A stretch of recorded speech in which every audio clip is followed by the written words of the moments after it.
Mukunda jewellers మొట్టమొదటి factory outlet ఇప్పుడు కూకట్పల్లి, కొత్తపేట్, సోమాజిగూడ మరియు ఖమ్మంలో. విజయవాడ నగరంలో మనం చూసాం ఏ విధంగా ఒక బాధ్యతతోటి గౌరవ ముఖ్యమంత్రి గారి నాయకత్వంలో ఉప ముఖ్యమంత్రి గారి పవన్ కళ్యాణ్ గారు చూపించిన చొరవతోటి స్పందించే మనస్తత్వంతో ప్రతి ఒక్కరూ కూడా ఒక బాధ్యతతోటి క్షేత్రస్థాయిలోకి వెళ్ళి పనిచేసి వాళ్ళ కష్టాలు కొంతవరకైనా తగ్గించే విధంగా ఒక ప్రయత్నం చేస్తూనే ఉన్నాం. ఈ తరుణంలో జగన్మోహన్ రెడ్డి గారు వింతగా ఒక రాజకీయ నాయకుడు చేయాల్సిన కార్యక్రమాలకి భిన్నంగా ప్రజలకి అండగా నిలబడాల్సిన సందర్భంలో కేవలం విమర్శలకే గురి చేయడం,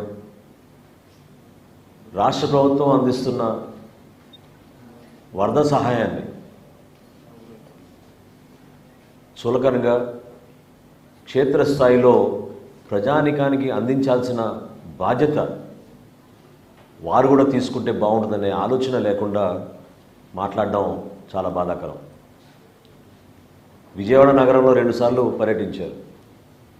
నిన్న పిఠాపురంకి వెళ్ళారు, కాకినాడలో.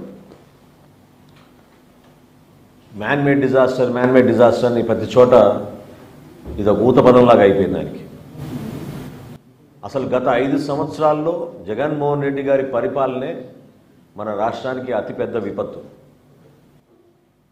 ఊహించని విధంగా వీళ్ళు వ్యవస్థలు నాశనం చేసి కనీసం ఇరిగేషన్ శాఖ పైన, క్షేత్రస్థాయిలో ఉన్న వ్యవస్థలపైన అధ్యయనం చేసుకుని బడ్జెట్ అలొకేషన్లు కూడా చేయకుండా సర్వనాశనం చేసిన జగన్మోహన్ రెడ్డి గారు ఈ రోజున అధికారంలో ఉన్న కూటమి ప్రభుత్వం కేవలం 3 నెలలు అయింది మేము అధికారంలోకి వచ్చి. 3 నెలలకే మీకు ఇంత ఏడుపులు ఉంటే ఎట్లా? ఇంకా 57 నెలల్లో అసలు మీ ఏడుపు ఏ స్థాయికి వెళ్తుందో మాకు ఆశ్చర్యం కలిగిస్తుంది. అసలు మీలో స్పందించే మనస్తత్వం ఏదని నేను అడుగుతున్నాను. ఏ విధంగా పవన్ కళ్యాణ్ గారు నిలబడి రాష్ట్రంలో ఒక ఆదర్శవంతంగా 400 పంచాయతీలకి ₹1,00,000 విరాళం ఇచ్చి,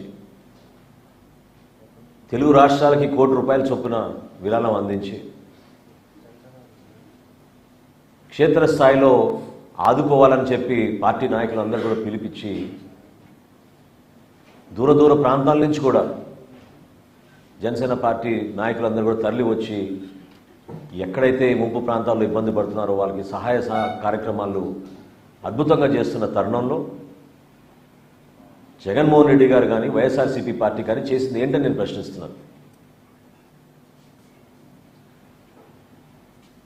పిఠాపురం వెళ్ళారు, కొన్ని ప్రాంతాల్లో పర్యటించి క్షేత్రస్థాయిలో మీకు పూర్తి అవగాహన వచ్చినట్టు ఒక 40-50 కాగితాలు పట్టుకొని ప్రెస్ ముందు మీరు మాట్లాడిన మాటలు ఏ విధంగా ప్రజలకు ఉపయోగపడతాయని నేను ప్రశ్నిస్తున్నాను. ఒక్కసారి మీరు గతంలో పవన్ కళ్యాణ్ గారి నాయకత్వంలో జనసేన పార్టీ 5 సంవత్సరాల్లో ఎప్పుడైనా ఇటువంటి సందర్భాల్లో ఏ విధంగా మేము స్పందించేవాళ్ళం?